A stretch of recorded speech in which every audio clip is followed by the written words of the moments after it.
சென்ற வகுப்புல நாம பார்த்த வீரட்டம் வழுவூர் என்று சொல்லுவதற்கு உண்டான ஓர் வீரட்டம். அந்த வழுவூர் வீரட்டத்தை தான் பண்டு இலக்கியங்கள்ல தாரகாவனம் என்று சொல்லியதாகவும், அங்கு தோன்றிய யானை முகத்து அசுரனை சிவபெருமான் அழித்து அந்த யானையினது தோலை போர்த்தியதாகவும், அதை இன்னமும் கஜ சம்ஹார மூர்த்தி என்ற அளவில் வழுவூரில் சென்று காணுதற்கு வாய்ப்பு உண்டு என்றும் சொன்னேன். அதே கஜசம்ஹார மூர்த்தியை நீங்கள் காண வேண்டும்னா கோவை மாவட்டத்துல கோவை நகர் அருகே பேரூர் என்கின்ற தலம் இருக்கிறது. அந்த பேரூர் தலத்தில் அந்த நடராஜரினுடைய சபாபதி தத்துவத்திற்காக ஒரு பெரிய கூடமே அமைக்கப்பட்டிருக்கிறது. அந்த கூடத்துல நடுநாயகமாக சபாபதி இருப்பார் நடராஜர். அந்த கூடத்தில் அமைக்கப்பட்டிருக்கக்கூடிய தூண்களில் அனைத்து சம்ஹார மூர்த்திகளினது உருவங்களும் செதுக்கப்பட்டிருக்கின்றன தனித்தனியாக. அதுல ஒரு தூண்ல இந்த கஜசம்ஹார மூர்த்தியை நீங்கள் சென்று பார்க்கலாம், வழிபடலாம். மிக அழகான சிற்பமாக செதுக்கி இருக்கிறார்கள். ஏனென்றால் இந்த புராண குறிப்புகளை சொல்லுவதனால் மட்டும் நிறைவடைவதில்லைன்னு நான் நினைக்கிறேன். அதற்கு உண்டான ஆதாரமும் அது காட்சிப்படுத்தப்பட்டிருக்கக்கூடிய இடத்தையும் கூறினால் பயனுள்ளதாக இருக்கும். சரி, அடுத்து நாம பார்க்கக்கூடிய இடம் எதுனாக்க திருக்கடையூர் என்று சொல்லக்கூடிய திருக்கடவூர். இந்த கடவூர் மயானம் என்று சொல்லக்கூடியத தேவாரம் 2 நிலைகளில் பேசுகிறது. ஒன்று, இங்கு யமனை சிவனார் உதைத்தார். மற்றொன்று, பார்க்கடலை கடைந்த காலத்து பார்க்கடலில் தோன்றிய அமிர்தமானது ஒரு குடத்திலே சேகரிக்கப்பட அது இத்தலத்தில் இருந்துதான் எல்லோருக்கும் கொடுக்கப்பட்டது. அதனாலதான் அங்க இருக்கக்கூடிய இறைவன் பெயர் அமிர்த கடேஸ்வரர் என்று பெயர். கடம்னா பானை அல்லது குடம். அமிர்தத்தை தாங்கிய குடத்தினை அங்கு வைத்து எல்லோருக்கும் அமிர்தம் வழங்கியதினால் அந்த ஈசனுக்கு அந்த பெயர் வந்தது. அம்பிகை அங்கு ஞான வடிவான பிராமி கோலத்தில் இருக்கிறாள். அதனால அவளை அபிராமி என்று சொல்லும் மரபு உண்டு. மேலும் அந்த தலத்துல போய் நின்றால் மரணம் இல்லாததோர் வாழ்வு கிடைக்கும் என்ற நம்பிக்கை இருக்கிறது. ஆனா அந்த தலத்தை, அந்த வீரட்டனத்தை சொல்லுகின்ற பொழுது திருமூலர் இந்த பாடல்ல சூட்சமமாக ஒரு விளக்கத்தை தருகிறார். ஒன்று, அந்த ஊரினது வரலாறு அல்லது புராணம் பற்றிய நிகழ்ச்சி, அது வெளிப்படையாக தெரியக்கூடிய ஒரு செய்தி. ஆனால் இந்த பாடலை ஸ்லேடை என்ற உத்தியினால் இரு வேறுபட்ட நுணுக்கமான பொருளை இப்பாடல் கண் பார்க்கலாம்னு விளக்குகிறார். முதல்ல பாடலை பார்ப்போம். முதல்ல அந்த நுணுக்க பொருள் என்ன, பின்னர் புராண பொருள் என்ன என்று பார்க்கலாம். இருந்த மனத்தை பாடுதான். மூலத்துவாரத்து மூழும் ஒருவனை மேலை துவாரத்து மேலுற நோக்கி முன் காலுற்று காலனை காய்ந்து அங்கு யோகமாய் ஞாலக் கடவூர் நலமாயிருந்தது.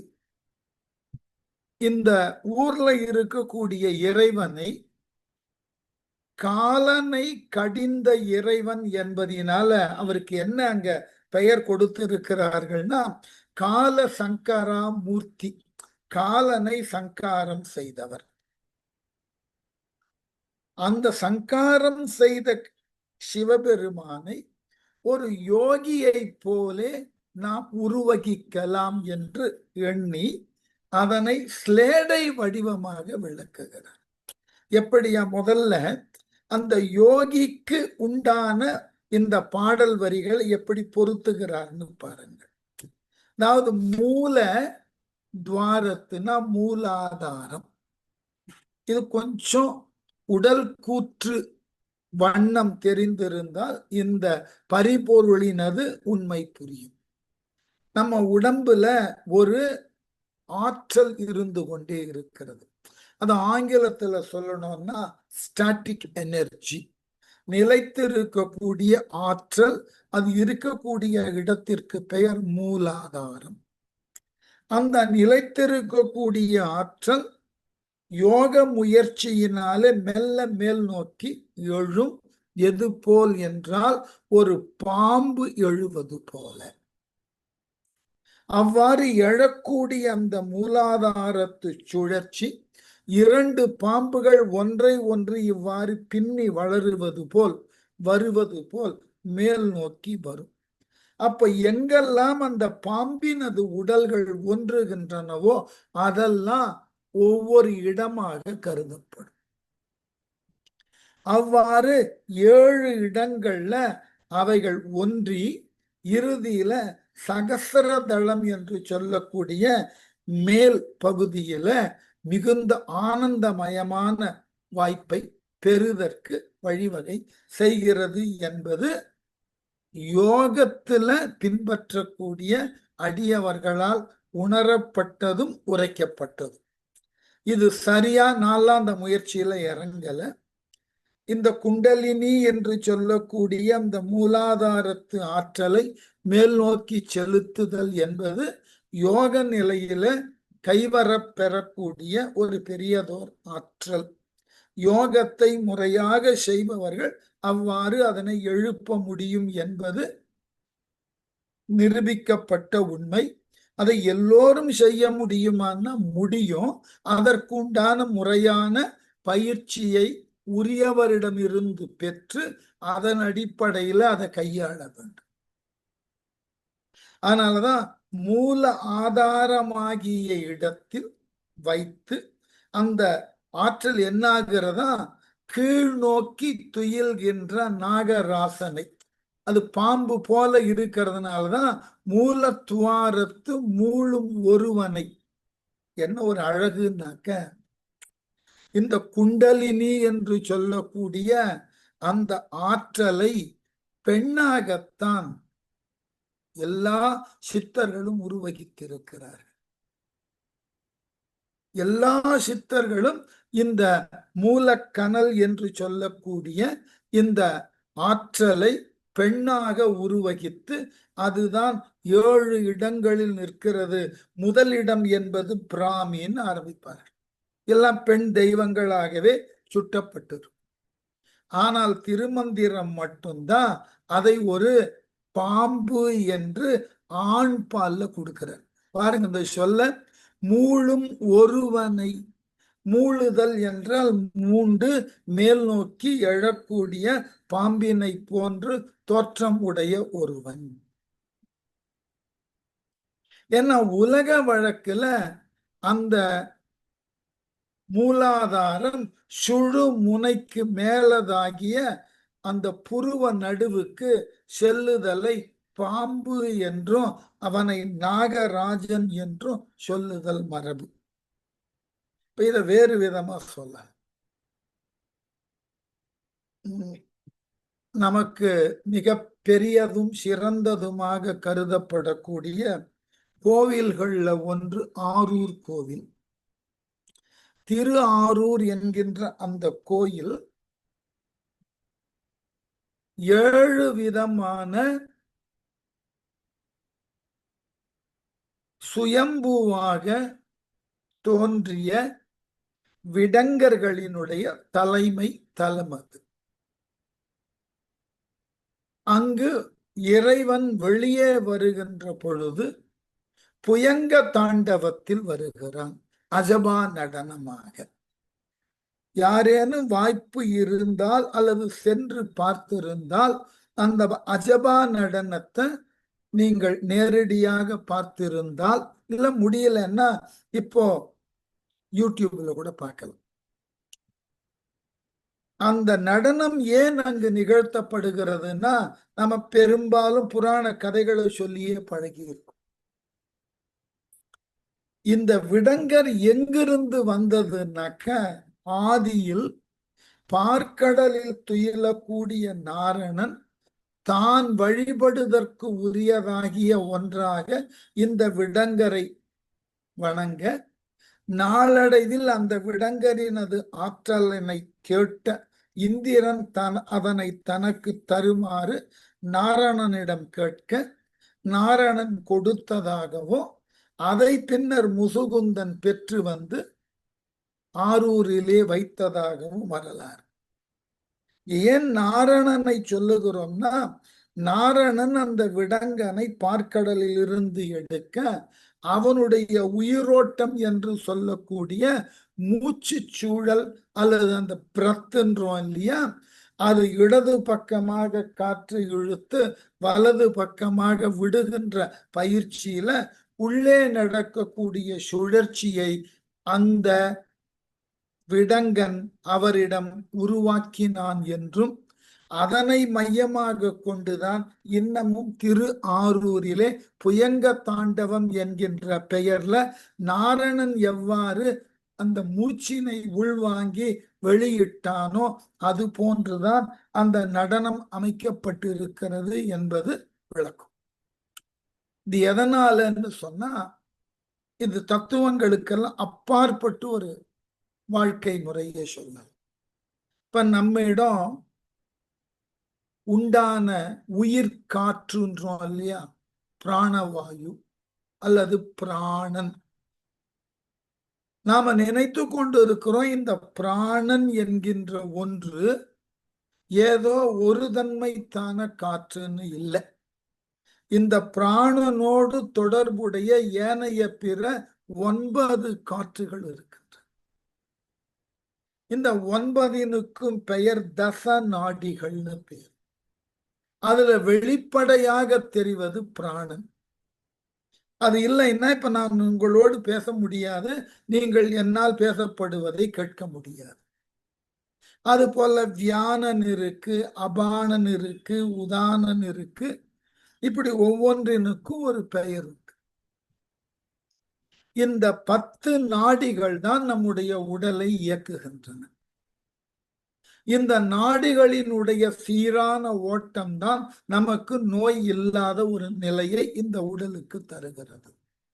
இந்த நாடிகளினது ஓட்டத்துல மாற்றமோ அல்லது இத்துணை மணித்துளிக்கு இத்துணை துடிப்பு என்பதற்கு மாறாக கூடியோ குறைந்தோ அது துடிக்க தொடங்கினால் நம் உள்ளே நோய் இருப்பதாக பொருள். இந்த வள்ளுவரும் சொல்ற என்னவென்று, நூலோர் வழி முதலாக எண்ணிய மூன்று. வெளிப்படையாக தெரியக்கூடிய வழி என்கின்ற வாத பித்த ஸ்லேத்தும நாடிகளை கொண்டு நோயினை அறியலாம். கொஞ்சம் துறவு நெறியில நின்றவர்கள் அதற்கு மேலான சில நாடிகளை தெரியலாம். பெரும்பாலும் 7 வகை நாடிகளை இயல்பாக மருத்துவர்கள் தெரிந்து கொள்ளுகிறார்கள். அது போல எஞ்சி இருக்கக்கூடிய 3 நாடிகள், கூர்மன் என்கின்ற நாடியோ தனஞ்சயன் என்கின்ற நாடியோ, அவைகளெல்லாம் மானுட உடலை விட்டு உயிர் பிரிகின்ற காலத்து அவை இறுதியாக பிரியும் என்பதான நம்பிக்கை. அப்போ இந்த நாடிகளினது இயக்கம்தான் உடலினது ஆரோக்கியத்திற்கு அடிப்படை. இந்த நாடிகளைத்தான் அஜபா நடனம் என்கின்ற நடனம் வெளிக்காட்டுகிறது.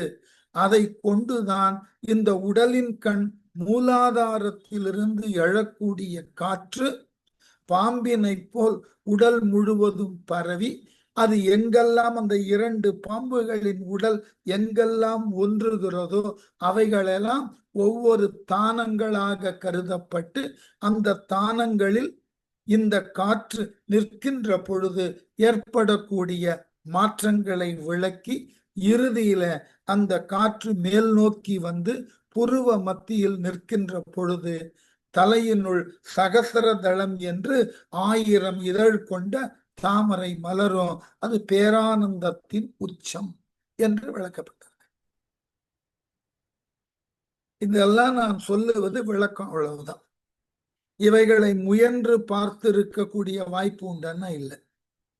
இதனை முயலலாமா? முயலலாம். ஆனால் அதற்கு உரிய தகுந்த ஆசானிடம் சென்று படிப்படியான பயிற்சிக்கு உட்பட்டு அதை கற்று தெளியலாம், தேரலாம், பயிற்சிக்கு உட்படுத்தி பார்க்கலாம். இது எனக்கு தெரியுமான்னு கேட்டா தெரியாது. எனக்கு இதன் கண் உண்டான விளக்கம் தெரியும். ஆகவே அந்த புருவ நடுவாகிய அந்த நடுவுக்கு பேரு இலாடம்னு பேரு. அந்த இலாடத்துல அந்த காற்றை நிறுத்துகின்ற பொழுது அங்க போய் அது நிரந்தரமா நிற்கணும். நிற்கின்ற பொழுது அந்த பிராணவாயுவை சுழுமுனை நாடியின் அடியில் அசைவர நிறுத்தி அந்த பிராணனை கொண்டு போய் அங்க நிறுத்தணும். லாடத்துல அந்த சுழுமுனை என்கின்ற அந்த பிராணனை கொண்டு போய் நிறுத்தினோம்னாக்க அதற்கு வாயு பயிற்சி மிக முக்கியம். பின்னாடி திருமந்திரத்திலேயே பார்க்க போகிறோம். உயிர் வழிநிலைன்னு ஒரு தனி அதிகாரமே எழுதி எவ்வாறு நம்முள் இருக்கக்கூடிய பிராணனை நாம் முறையாக பயன்படுத்த வேண்டும்னு பாடம் எடுக்க போறார். அதுலயும் இந்த குறிப்பு பொருள் தானே ஒழிய அதை வெளிப்படையாக சொல்லி இவ்வாறு செய்யலாம், செய்து பார்க்கலாம் தான் நான் விளக்கம் தர மாட்டேன். காரணம் என்னவென்றால் ஏதொன்றும் முறையான பயிற்சிக்கு உட்பட்ட ஆசானிடத்திலிருந்து பெறுகின்ற பொழுதுதான் அதை முறையாக நம்மால் செய்ய இயலும். இல்லை என்றால் அது தவறான செயல்பாடாக மாற்றம் பெற்று நமக்கு அழிவினை கொடுக்கும். ஆக்கத்தினை நோக்கி கற்க வேண்டியது நமக்கு அழிவினை தரத்தக்க ஒன்றாக மாறிவிடும். இதான் அடிப்படை. அதனால முதல்ல இந்த தத்துவத்தை சொல்லி தனக்கு அளந்த வாழ்நாள் எல்லைக்கண் கூற்றுவன் வர அவனையின் வெல்லுதற்கு உண்டான யோக நிலை கைகூடும் என்பது முதல் பொருள். ஒரு யோகி எவ்வாறு கூற்றுவனை வெல்லுகிறான், அவனால் எவ்வாறு மரணத்தை வெல்ல முடிகிறது. வள்ளலார் சொன்னது போல மரணமிலா பெருவாழ்வை அவனால் எவ்வாறு பெற முடிகிறது. இதுதான் அதற்கு அடிப்படை. மூலாதாரத்திலிருந்து எழக்கூடிய காற்றை இலாடம் என்கின்ற சுழுமுனையில பிராணவாயுவினை கொண்டு சேர்க்கின்ற பொழுது நம்முள் தோன்றக்கூடிய பேரானந்தம் மரணத்தை கடந்த நிலையை தரும். ஆகவே நாம் மரணமில்லாததோர் பெரிய வாழ்வை வாழலாம். இது யோக நிலைக்கு சொன்னது. இந்த யோக நிலைக்கு உட்பட்ட அந்த தலத்தில் இருக்கக்கூடிய சிவபெருமானுக்கு இதை எப்படி பொருத்தி காட்டுதல் என்றால் 36 தத்துவங்களினால் உணரப்பட வேண்டிய இறைவன், அதுதான் மூலாதாரம். இறைவனுக்கு 36 தத்துவங்கள் உண்டு. 6 தத்துவங்கள் சொல்ல கேட்பேன்னு பின்னாடி விளக்க போறார். இந்த 36 தத்துவம் தான் இந்திய தத்துவ தரிசனங்களிலேயே சிவனை பற்றின ஒரு முழுமையுமான வரையறையை கொடுத்தது. இந்த 36 தத்துவம், இந்த 36 தத்துவத்தை வடநாட்டுல இருக்கக்கூடிய காஷ்மீரி சைவிசம் என்று சொல்லக்கூடிய அந்த சைவத்தை பின்பற்றக்கூடியவர்கள் இந்த 36 தத்துவத்தை தான் பிரதான மந்திரமாக ஏற்றுக்கொண்டிருக்கிறார்கள். தென்னகத்தில் அந்த 36 தத்துவங்களை சொல்லப்படுவதற்கு வாய்ப்பு இல்லை. ஏனென்றால் நமக்கு தெரியும், திருமூலர் கைலாயத்திலிருந்து பொதியமலை நோக்கி வருகின்ற போதுதான் இடையில தன் உடலை துறந்து ஒரு இடையன் உடலிலே புகுந்து பின்னர் திருமூலர் என்ற மாற்றத்தினுக்கு உட்பட்டார். ஆகவே அவர் கைலையிலிருந்து வந்ததினால அந்த 36 தத்துவம் என்ன என்பதை சொல்ல வேண்டிய தேவை அவருக்கு ஏற்பட்டது. அதனாலதான் பல காலங்களாக எழுதப்பட்ட நாட்டியம் பற்றின நூல்களை எல்லாம் தொகுத்து அதற்கு முதல்ல உரை கண்டவராக கருதப்படக்கூடிய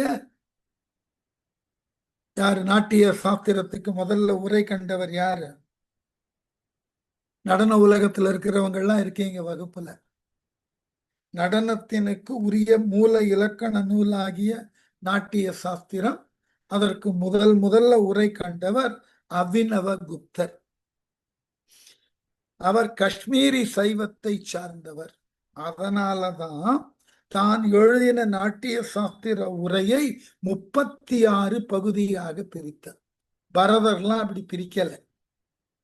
அபினவ பாரதி என்கின்ற நூல்ல தான் இந்த பரதர் எழுதின நடனம் பற்றின ஸ்லோகங்களை எல்லாம் சற்றேறக்குறைய 6000 ஸ்லோகங்கள். அந்த 6000 ஸ்லோகங்களை முதல்ல உரை கண்டவர் அபினவகுப்தா. அந்த நூலுக்கு அவர் வைத்த பெயர் அபினவ பாரதி. அந்த நூல்ல இவர் காஷ்மீரி சைவத்தை சார்ந்தவர் என்பதினாலேயே அதற்கு 36 இயல்களாக பிரித்து உரை எழுதினார். அதனால பின்னாடி வந்தவர்கள் என்ன நினைத்தார்கள்? 36 இயல்களாக இருப்பதினால் பரதரும் வடநாட்டை சார்ந்தவர். அப்படியெல்லாம் ஒன்றும் இல்லை.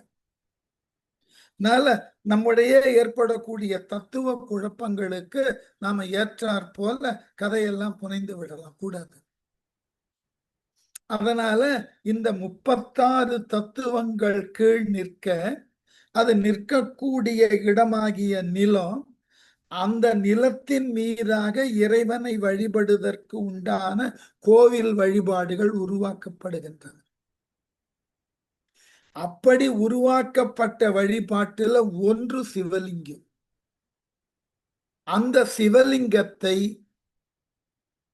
தனக்கு உரிய நாதனாக கொண்டு அந்த சிவலிங்கத்தை தன்னுடைய பக்தியினால் அபார முக்தராய், அது அன்றி தனக்கு ஏது ஒன்றும் இல்லை என்று அதனோடு தன்னை பிணைத்து கொண்டதினால் அந்த லிங்கமேனியில் குடிகொண்டிருந்த இறையனார் எழுந்தருளி மார்கண்டேயனை பற்ற வந்த யமனை உதைத்து மார்கண்டேயனுக்கு நிரந்தர வாழ்வை கொடுத்தார். ஆகவே நமக்கு உண்டான புராண பொருள்னா, மூலா துவாரத்து மூழும் ஒருவனை மேலை துவாரத்து மேலுற நோக்கி முன் காலுற்று காலனை காய்ந்து அங்கு. கால்னா தத்துவமா எடுத்தா காற்று, புராணமா எடுத்தா கால்னா காலால்.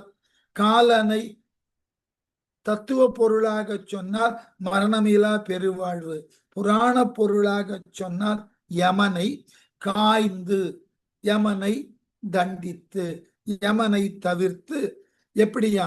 யோகமாய், யோகமூர்த்தியாய் சிவன் அமர்ந்திருக்கிறானாம். எங்கு? ஞால கடவுர் நலமாய் இருந்ததே. இந்த உலகத்தினுக்கு உரியதோர் சிறந்த தலமாக விளங்கக்கூடிய அந்த திருக்கடவுர் என்ற தலத்துல இறைவன் இருந்து அருள் பாலிக்கின்றான்.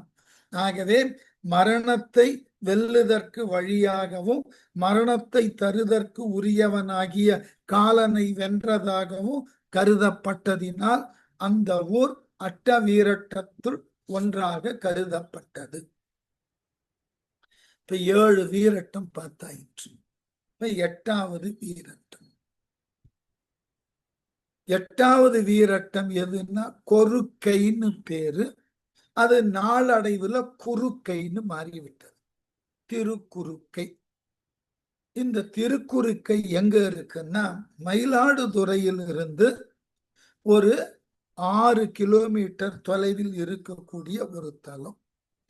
அந்த தலத்துல இன்றைக்கு கோவில் இருக்கக்கூடிய இடம் வேறிடம், தொடக்கத்துல கோயில் இருந்த இடம் பிரிது ஓர் இடம். அந்த மூல இடத்துல உண்டான குளத்துல நீங்கள் மூழ்கினீர்கள் என்றால் கீழே உங்களுக்கு மணல் கிடைக்காது, மண் கிடைக்காது, மாறாக சாம்பல் கிடைக்கும். என்ன அந்த வரலாறு சொல்லுகிறதுன்னா, காமனை சிவன் எரித்து அந்த எரிந்த காமனது நீரு அங்கு இருக்கிறது. ஆகவே காமனை எரித்த தலம். இந்த அத்தனை வீரட்டங்களுக்கும் உள்ளீடான தத்துவ பொருள்கள் வேறு. புராணங்கள் காட்டக்கூடிய கதை சார்ந்த பொருள்கள் வேறு. மன்மதனை ஏன் எரித்தான்னு கேட்டா, சிவனானவன் நிட்டை கூடியிருக்க அந்த நிட்டையை கலைக்க வேண்டி மன்மதன் மலர் அம்புகளை எய்ய, அதனால் கண் விழித்த சிவன் தன் முன்னே நின்ற மன்மதனை எரிக்க, அதனால் அவன் நீராகி போனான்.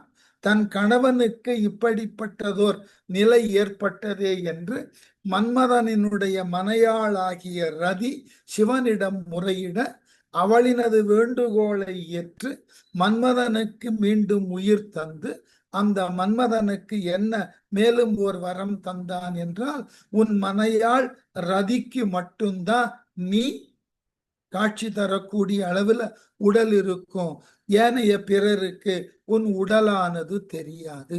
ஆனாலதான் மன்மதனுக்கு மற்றொரு பெயர் அனங்கன்னு பெயர், உடல் இல்லாதவன். ஏன் இந்த கதை சொல்லப்பட்டதுன்னா, ஒருவர் உள்ளத்துல தோன்றக்கூடிய காமத்தினுக்கு உருவம் கிடையாது. ஏன் தோன்றுகிறது என்கின்ற காரணம் கிடையாது. அதனாலதான் மன்மதனுக்கு உருவம் இல்லை என்று சொன்னார்கள். ஒருவன் மாட்டு ஏன் காமம் தோன்றுகிறது, காதல் தோன்றுகிறது என்பதற்கெல்லாம் இன்று வரை யாரும் காரணம் எல்லாம் வகுக்கல. அதனால்தான் நாட்டிய சாஸ்திரத்துல கூட சிங்காரத்தினுக்கு ரதி பாவம் தான். அந்த ஒவ்வொரு ரசத்தினுக்கும் எது விபாவமாய் அமைகிறது என்று விளக்குகின்ற பொழுது சிங்காரத்திற்கு ரதிதம். அப்போ இந்த உணர்வு என்பது அவரவர் உள்ளத்துல தோன்றுவது. இதற்கு உருவம் கொடுக்க முடியாது, கொடுக்கும் வழக்கம் இல்லை. அதனாலதான் இந்த பாட்டு எப்படி எழுதினார்னு பாருங்க.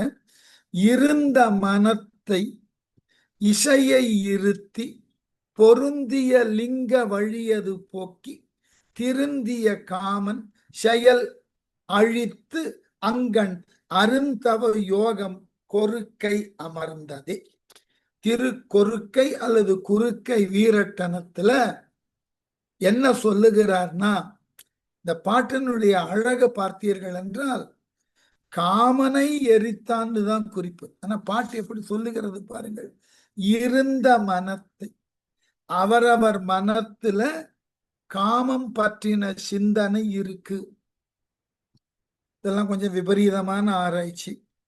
காரணம், மனித மனதுல காமம் என்பது மனிதன் வளர்ந்த பின் தோன்றும் உணர்வு அல்ல.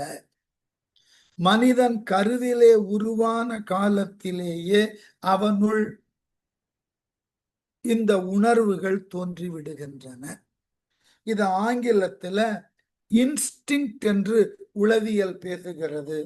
பொதுவான ஆங்கிலத்துல இம்பார்ன் குவாலிட்டி, பிறக்கின்ற பொழுதே அதனோடு பிறக்கும் தகுதிகள் என்று விளக்குகின்றன. இந்த செய்திய பல தமிழ் இலக்கண நூல்கள் வகுத்து காட்டியிருக்கு. அதுல முதலான இலக்கண நூல் எதுனாக்க, நன்னூல் என்கின்ற ஒரு இலக்கண நூல்ல உயிர் குணங்கள் அப்படின்னு ஒரு பட்டியலை கொடுக்கிறார். நன்னூல்ல மரபியல்ல கடைசி நூற்பாக. இவைகளெல்லாம் உயிர் குணங்கள். அந்த உயிர் குணங்கள் என்று 32 உயிர் குணங்களை சொல்லுகிறார். அதுல பசி, நீர் வேட்கை அதாவது தாகம், கோபம், பிறரை துன்புறுத்தும் மனோநிலை, களவு, அது போல காணும். இவையெல்லாம் ஒவ்வொருவர் மனத்திலும் பிறக்கின்ற காலத்தே உடன் பிறக்கும். அதை நம்மால தவிர்க்கவோ தடுக்கவோ முடியாது.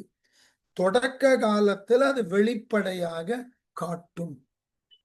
நாம் பின்னாளில் முறையான கல்வியை கற்று நம்முடைய பழக்க வழக்கங்கள் இவைகளினால இந்த உணர்வுகளை நாம் பரவலாக வெளிக்காட்டி கொள்ளாமல் உள்ளத்தினுள்ளேயே அதை அடைத்து வைத்திருக்கும். தேவைப்படும் போது அந்த உணர்வு வெளிவரும். அவ்வாறு வெளிவந்து அதற்குண்டான இயக்கத்துல ஈடுபடும். களவு அப்படித்தான், பொறாமை அப்படித்தான், பிறரை துன்புறுத்தி மகிழக்கூடிய சாடிசம் அப்படித்தான். இது எல்லார் மனதிலும் இந்த உணர்வுகள் பிறந்த காலம் தொட்டு இருக்கிறது. அதுல இந்த காமமும் ஒன்று. அதனாலதான் இருந்த மனத்தை இசையை இருத்தி அந்த மனத்துல அதற்கு உண்டான வேகத்தை வளர்த்து, கொஞ்சம் கட்டம் இந்த இடம், இருத்தி பொருந்திய லிங்க வழியது போக்கி. லிங்க வழியது போக்கின்னா தத்துவம் படிக்க வந்துட்டோம். சில நேரங்கள்ல இவைகளை எல்லாம் வெளிப்படையாக கற்க வேண்டிய தேவை சற்று சங்கடமாக இருந்தால். லிங்க வழியது போக்கின்னா அந்த ஆண் உறுப்பின் வழியாக அந்த காமத்தினது சிந்தனையை வெளிக்கொணர்ந்து போக்கி திருந்திய காமன் செயல் அழித்து, அவ்வாறு செயல்படுவதற்கு காரணமாக இருக்கக்கூடிய காமனின் செயலை அழித்து. இப்ப இந்த காமம் பற்றின சிந்தனைகளை எல்லாம் நிறைய புராண அடிப்படையில பல தவறான சூழ்நிலைகளுக்கு உட்பட்டு நிறைய தப்பா புரிந்தது. தெளிவு பண்ணி கொள்ளுங்கள். இது இந்த விளக்கங்களை எல்லாம் சொல்லுதலினால ஒன்னும் குறை வராதுன்னு நினைக்கிறேன். காமம் என்பது உயிர்களின் இயற்கை தெரிஞ்சுக்கணும். ஒன்று, காமம் என்பது நாளடைவில் மானுடனோ அல்லது ஏனைய பிற உயிர்களோ வளர வளர, பிறப்பிலிருந்து வளர வளர இவ்வுணர்வும் வளர்ந்து ஒரு முழுமையை அடைகிறது.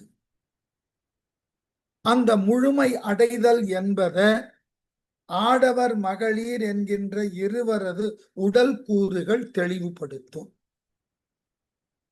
அவ்வாறு வளர்ந்த ஒன்று உரிய காலத்துல அவரவர் உடலில் இருந்து வெளிப்போந்து அத்தகு உணர்வு தங்கள் மாட்டு இருக்கிறது என்பதற்கு சான்றாய் இருக்கும்.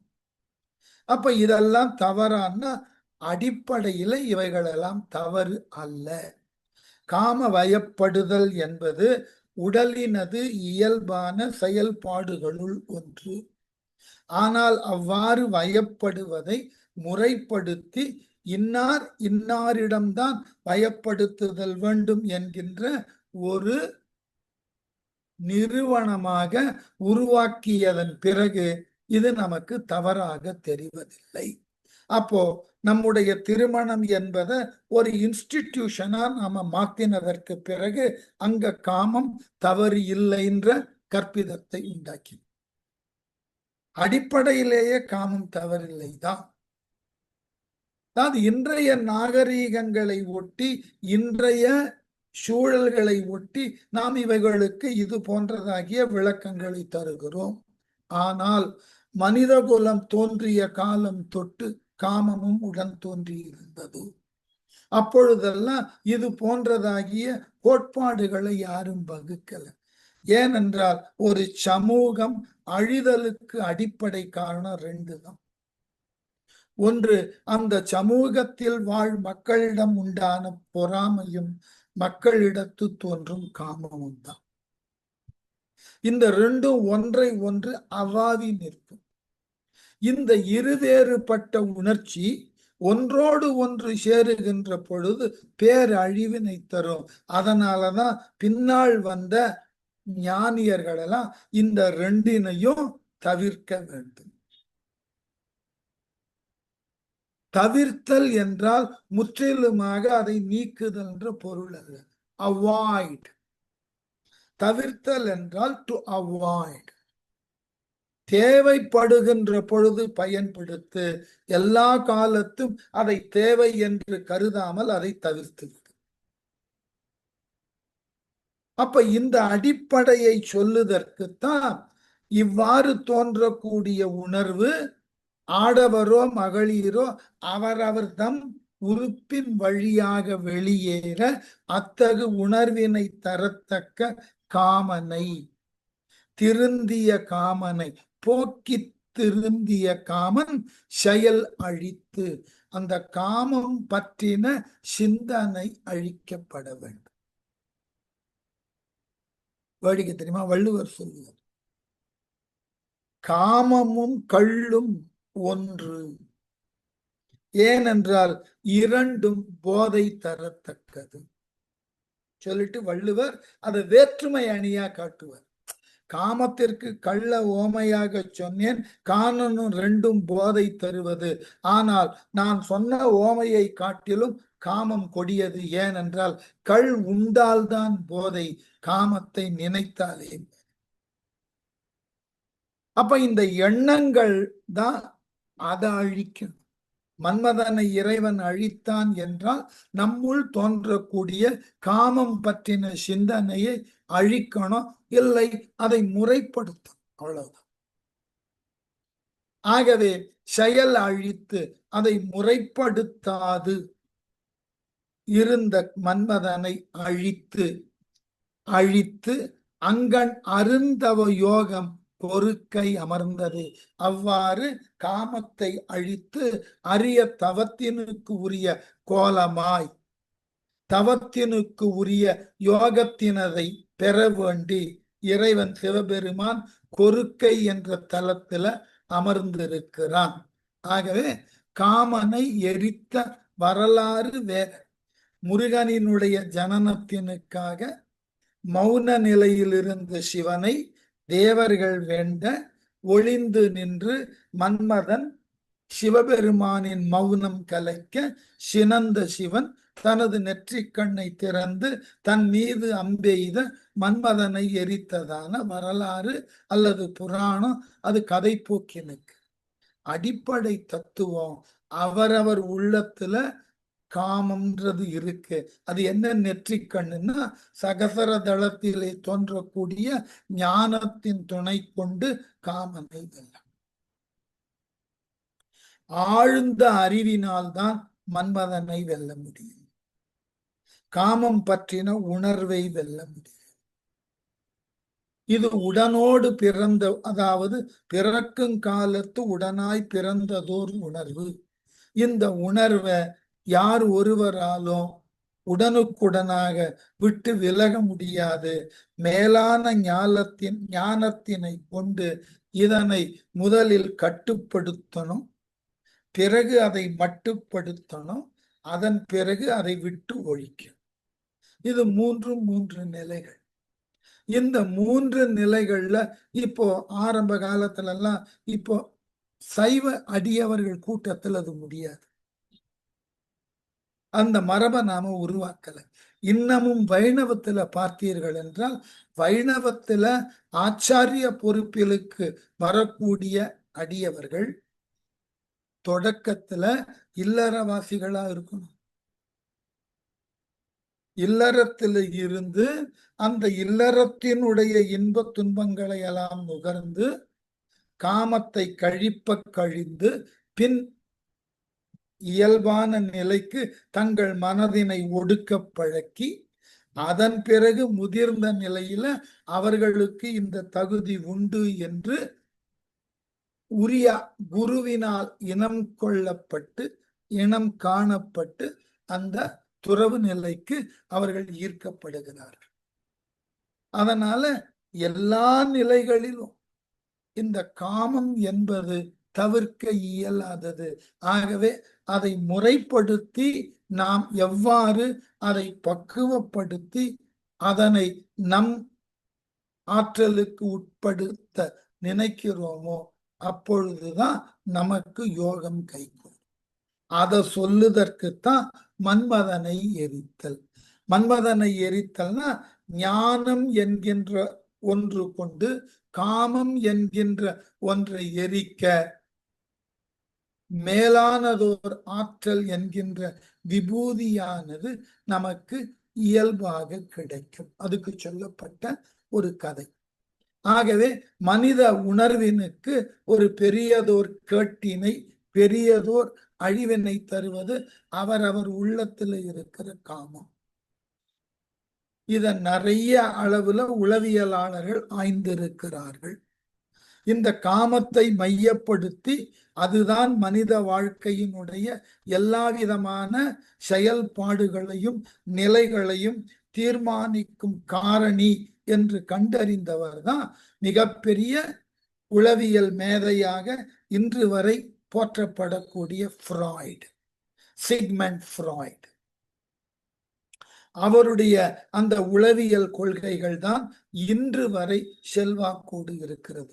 அதற்கு பிறகு யூங் வருகிறார், கெஸ்ட்லாக் வருகிறார். இவர்களெல்லாம் உளவியல்களினுடைய ஒவ்வொரு விதமான துறையை பற்றி ஆய்வு செய்தார்.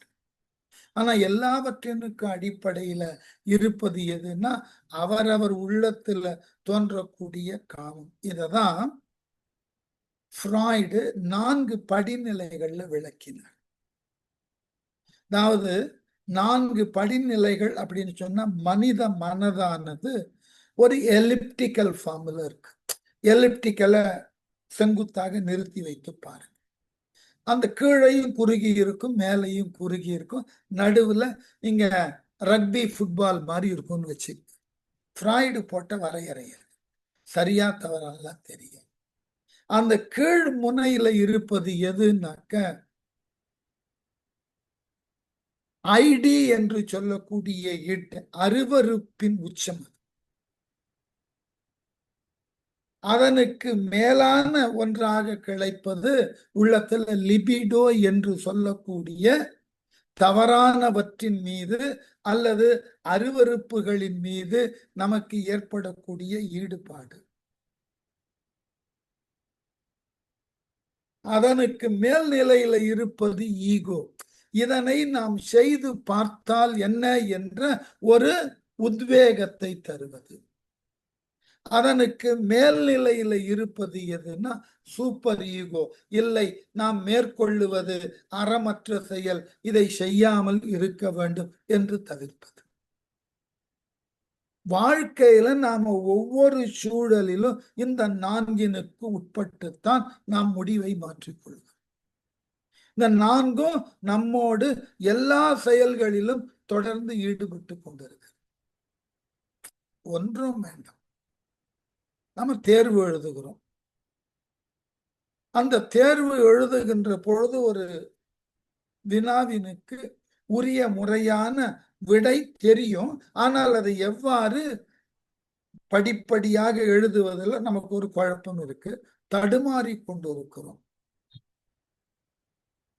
நமக்கு அருகில் இருந்து கொண்டு இருக்கக்கூடிய ஒரு மாணவர் அதற்குண்டான விடைய ரொம்ப அழகா எழுதி கொண்டு வருகிறார், ஒவ்வொரு படியாக, ஸ்டெப் பை ஸ்டெப். இது நமக்கு பார்ப்பதற்கு வாய்ப்பும் இருக்கிறது. நாம பார்க்கின்ற பொழுது நம்மை சுற்றி எந்த ஒரு ஆசிரியரும் நம்மை கவனிக்கவில்லை. நாம் அதை பார்க்கிறோம் என்றது அவருக்கும் தெரிகிறது. அதை எழுதி கொண்டிருக்கிறவர் அவர் தான் எழுதின தாள நம்ம பக்கம் நம் கண்ணில் முழுவதுமாக படுமாறு வைக்கிறார். இப்ப நம்ம மனது யோசித்து பாருங்க, இதை பார்த்து எழுத வேண்டும். எழுதினால் நமக்கு மிக அதிக மதிப்பெண் கிடைக்கும். தானாக வந்த வாய்ப்பு. இதை ஏன் விடுவானே? பார்த்து எழுதினால் என்ன? இதில் என்ன தவறு? யாருக்கு தெரிய போகிறது? இதெல்லாம் இடும் லிபிடோவும் செய்யக்கூடிய தூண்டல். இதை செய், இது தவறு இருந்தாலும் செய், யாருக்கு தெரிய போகிறது? உடனே மேல இருக்கிற ஈகோ அதை உறுதிப்படுத்தும். பாரு, சூப்பர்வைசர் கூட இங்க இல்லை, அவர் எங்கோ மற்றொருவரோடு பேசி கொண்டிருக்கிறார். இந்த பார்த்து எழுதுறதுக்கு உனக்கு 2 to 3 நிமிடம் ஆகும் அல்லவா, உடனே செய்து விடு. ஈகோ நம்மை தூண்டும். செய்தால் என்ன தவறு? யார் பார்க்கிறார்கள்? இல்லது இவ்வாறு பெறக்கூடிய மதிப்பெண்ணானது நாம் இவ்வாறு செய்ததினால் வந்தது என்று மதிப்பெண் அட்டையில் எங்கன்னா போட போறார்களா? இல்லை. இந்த 90 மார்க்ல 35 மார்க் இவர் காப்பி அடித்து பெற்றது நான் போட போகிறார்கள்? இல்லை. ஆகவே இதை விட்டால் உனக்கு ஒரு நல்ல வாய்ப்பு கிடைக்காது, நல்லதொரு சந்தர்ப்பம். இதனை நீ முழுமையாக பார்த்து எழுதிவிட்டால் உன்னுடைய ஏனைய பிற விடைகள் சரி என்ற அளவில் இருப்பதினால் உனக்கு 100க்கு 100 கிடைக்கும்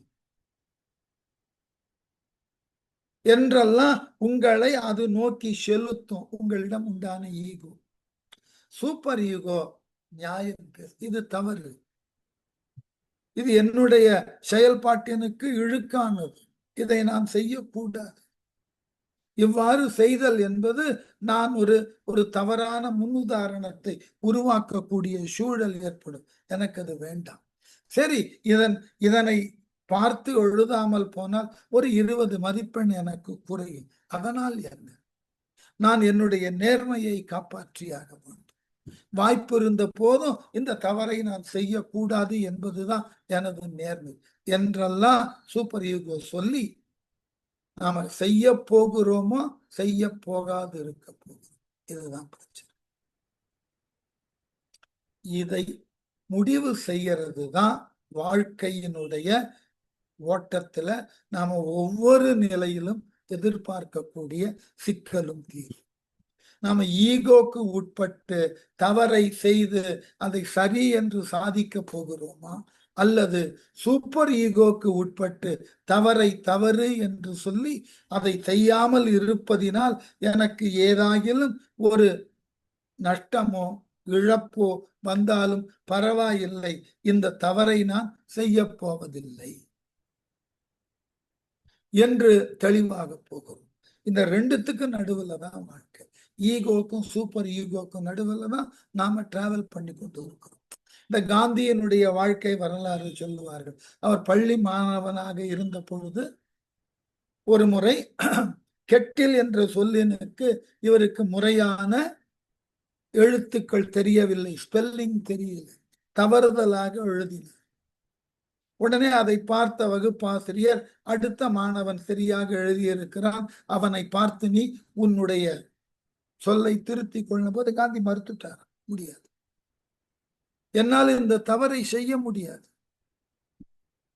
ஏனென்றால் மற்றவனை பார்த்து எழுதுதல் தவறானதோர் அணுகுமுறை, அதை நான் செய்ய மாட்டேன். அப்ப மனித வாழ்க்கையில நாம என்னாலும் இந்த 2 பிரச்சனைகளுக்குள்ளதான்.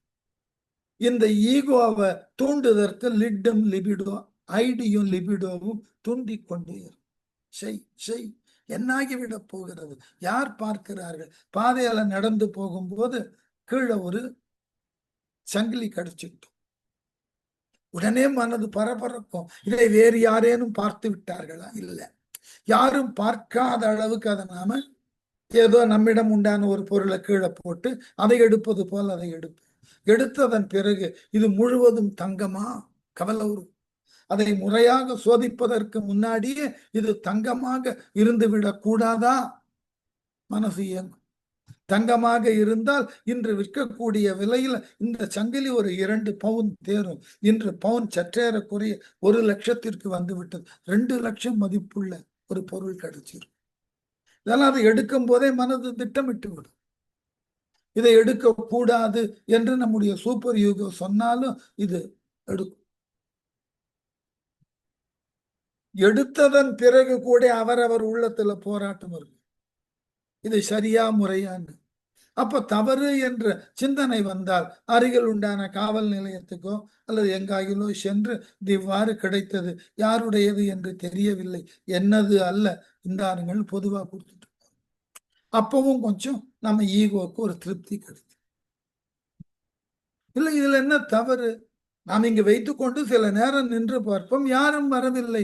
ஆகவே யார் தொலைத்தார்கள், யார் இதை இழந்தார்கள் தெரியல, நாம் நின்று பார்த்தோம், வரல. ஆகவே இது நமக்கு. அதுல ஒரு பெருமிதம் வேற சொல்லுவோம், இன்று யார் முகத்தில் விழித்தோம், இன்னைக்கு நம்ம ராசி நல்ல ராசி, அதிர்ஷ்டம் தேடி வந்திருக்கு என்றெல்லாம் சொல்லி நம்முடைய ஈகோவை திருப்திப்படுத்திப்போம். சூப்பர் ஈகோவை மறந்துடும். இது ஒவ்வொரு செயல்பாட்டிலும் மனித வாழ்வில் தொடர்ந்து இருக்கப்படக்கூடிய செயல்கள். நீங்க எதை செய்தாலும் இந்த நாளுக்குள்ளதான் நீங்கள் உங்கள் மனம், உங்கள் சிந்தனை பயணப்படும். ஏனென்றால் மனித மனம் என்பது, மன்னிக்கணும், அருவருப்புகளால் நிறைந்த ஒன்று, ஆசாபாசங்களினால் நிறைந்த ஒன்று. அது ஒரு தெளிந்த நீரோடையை போன்று இருக்கக்கூடிய ஒன்று அல்ல. அது குழம்பி தேவையில்லாத பல பொருள்களை போட்டு கலங்கிய நிலையில்தான் இருக்கும். அதனால மனித மனதெல்லாம் பெரிய உன்னதமானது, உயர்ந்ததுலாம் சொல்லி ஏமாற்றக்கூடாது. அதனால்தான் பின்னாளில் ஜெயகாந்தன் என்கின்ற ஒரு கதையாசிரியர் எழுதினார், ஒவ்வொரு போர்வையினுள்ளும் ஒரு மிருகம் உறங்குகிறது. வெளியில தான் ரொம்ப நாகரீகமாக ஒரு நேர்மையாளனாக நம்மை காட்டிக் கொள்ளுவதில் முனைகிறோம். மனத்தளவில் அவர்கள் வாய்ப்பினை எதிர்நோக்கி காத்திருக்கிறார். அததான் பெர்னாட் ஷா வேடிக்கையா சொன்னான், ஒழுக்கம் என்பது சந்தர்ப்பம் இன்மை. சந்தர்ப்பம் கிடைத்தால் யார் வேண்டுமானாலும் ஒழுக்கத்தை விட்டு விலகுவார்கள். Chastity is lack of opportunity. நான் வேடிக்கையாக கல்லூரி ஆசிரியராக இருந்ததுனால மாணவர்கள்ட்ட திடீரென்று சில கேள்விகளை கேட்பேன்.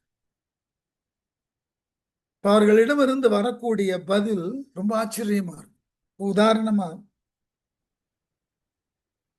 மாணவர்கள்ட்ட பொதுவாக இன்றைக்கு நாட்டில் எங்கு வேண்டுமானாலும் மது கிடைக்கிறது, யார் வேண்டுமானாலும் சென்று வாங்க முடியும், 18 வயதுக்கு மேலானவர்கள் யார் சென்று கேட்டாலும் கொடுத்தாக வேண்டும், அரசு சட்டமே இருக்கு. உங்களுக்கு மது அருந்துவதற்கு ஒரு வாய்ப்பு அளித்தால் அருந்துவீர்களான்னு மாணவர்கள்ட்ட கேட்டா எல்லோரும் பெருமளவுல சொல்லக்கூடிய விடை எது தெரியுமா? சார், வீட்டுக்கு தெரிஞ்சா கோச்சிப்பாங்க சார். நான் சிரித்து கொண்டே கேட்பேன், அப்பொழுது வீட்டிற்கு தெரிந்து அவர்கள் கோபித்துக் கொள்ளவில்லை என்றால் நீ அருந்துவதற்கு தயாராக இருக்கிறாய் என்பதுதான். மாறாக யாரேனும் ஒருவராவது இல்லை, எனக்கு அதில் உடன்பாடு இல்லை, நான் அதை உண்ண மாட்டேன், என் அளவிலே மதுவை உண்ணக்கூடாது என்று நான் ஒரு தெளிந்த முடிவினை எடுத்திருக்கிறேன், ஆகவே அதை உண்ண மாட்டேன் என்று இவ்வாறு விளக்கமாக கேட்ட உடனே வீட்டுல திட்டுவாங்க சார், தெரிஞ்சா தப்பா. அப்ப வீட்டில் உள்ளவர்கள் திட்டாமலோ அவர்களுக்கு தெரியாத அளவிலோ இருந்தால் மதுவை உண்ணலாம். இந்த சமாதானத்தை எது கொடுத்ததுன்னா உங்கள் உள் இருக்கக்கூடிய வெளியூர் வந்திருக்கிறோம், கல்லூரியினுடைய சுற்றுலாவாக, இங்க நாம மது அருந்தினா யாருக்கு தெரிய போகிறது? உங்கள் காலத்தை கொஞ்சம் யோசித்து பாருங்கள். உங்கள் காலத்துல உங்களோடு பயின்றவர்கள் வெளியூர் சென்ற பொழுது என்னெல்லாம் தவறு செய்தார்கள், அதை ஏன் உள்ளூர்ல செய்வதில்லை? அடிப்படை அவர்கள் உள்ளத்துல இருக்கக்கூடிய அந்த இழிவான செயல் பற்றின ஒரு ஈடுபாட்டு தன்மை. இது தவிர்க்க முடியாது, உளவியல்ல தவிர்க்க முடியாது. நம்மை காட்டிலும் நம்மோடு பயின்றவர் ஒரு தனித்தகுதிக்கு உட்பட்டுட்டாருன்னா அவர் மீது இயல்பா நமக்கு பொறாமை வரும். நம்மை காட்டிலும் ஒருவர் எழிலோடு இருக்கிறார்னா அந்த எழிலை பார்த்து நமக்கு சற்று பொறாமை வரும். எல்லாவற்றையும் இதெல்லாம் இன்ஸ்டிங்க்ட். நம் உடனாக பிறந்து நம் உடலின் கண் உள்ளான உயிர் வெளியே போகின்ற வரைக்கும் இது இருந்து கொண்டே இருக்கு. பல பேர்கிட்ட பார்த்திருக்க, ரொம்ப ஆச்சரியப்பட்டு. இப்படியெல்லாம் அவர்கள் இதன் மீது இன்னமும் ஈடுபாடு காட்டுகிறார்களே. காரணம், அவர்கள் உள்ளத்துல எங்களுக்கு தெரிந்த ஒரு வயது முதிர்ந்த நடன கலைஞர் ஓராண்டு தன்னையும் மற்றொரு வயது முதிர்ந்த நடன கலைஞரோடு ஒப்பிட்டு என்னிடமே பேசி, பாருங்கள் அவர்களுக்கு இத்துணை நிகழ்வுகள் இந்த ஆண்டு கிடைத்திருக்கிறது, அதே போன்ற வயதில் உடையவன் தானே நான், எனக்கேன் யாரும் கொடுப்பதில்லை. ஆகவே மனித மனது எப்பொழுதும் வாய்ப்பு இருந்ததுன்னா ஜெயகாந்தன் எழுதின சில சிறுகதைகள், குறிப்பா சாளரம்னு ஒரு கதை,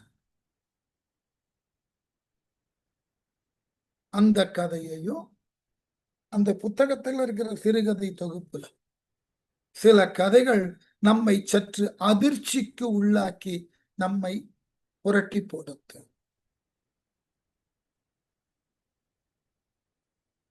இதுல ஒரு கதையை மட்டும் சொல்லிட்டு இந்த பகுதியை முடிச்சிடு. காமம் என்பதினால் ஒரு அருகில் உண்டான ஒரு கிராமத்தில் இருக்கக்கூடிய ஒரு இளைஞன் நகரத்துல இருக்கக்கூடிய ஒரு கல்லூரியில படிப்பதற்கு வருகிறான். ஒரு வீட்டுல மாடியில அறை எடுத்து தங்கி இருக்கிறான். அந்த வயதனுக்கு உண்டான எல்லா உணர்ச்சிகளும் அவனுக்கு உண்டு. குறிப்பாக பெண்கள் என்றால் அவனுக்கு ஒரு ஈர்ப்பு. அவனுக்கு மாடி அறையிலிருந்து உண்டான அந்த சாளரத்தின் வழியாக அவன் குடியிருக்கக்கூடிய வீட்டின் தோட்ட பகுதியை பார்க்க முடியும்.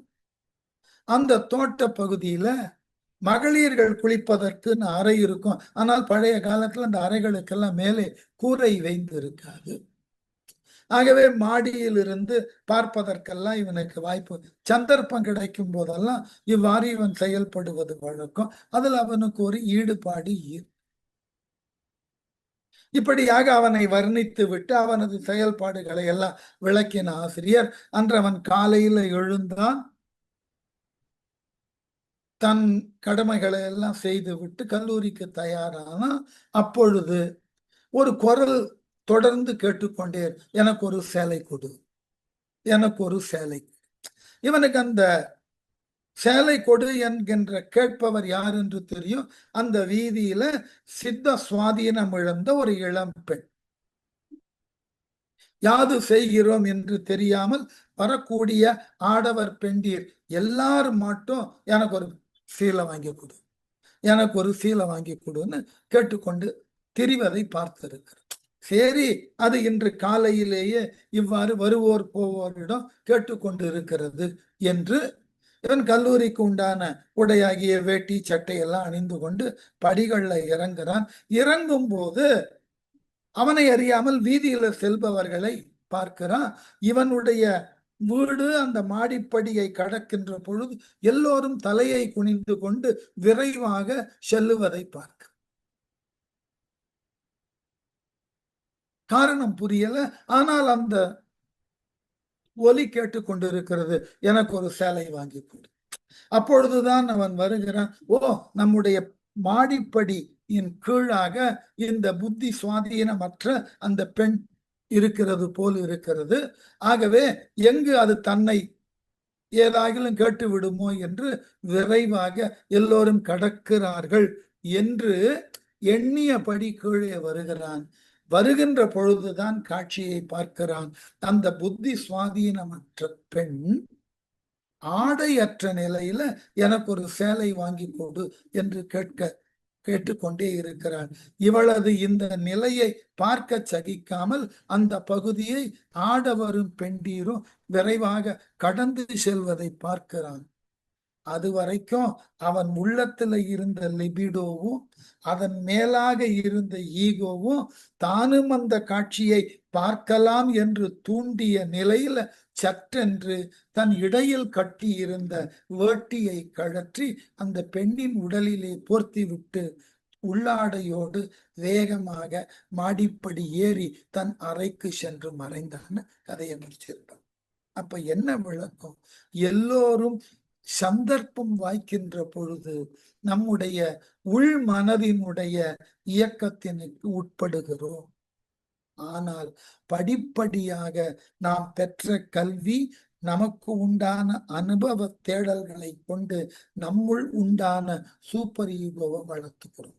இதுதான் இறைமை கற்றுத்தரக்கூடிய அடிப்படை உணர்வு. பிறக்கின்ற காலத்தில் எல்லோரும் எல்லா விதமான உணர்வுகளுக்கு உட்பட்டுத்தான் பிறக்கிறோம். அது தவிர்க்க இயலாதது, பிறவி குணம்.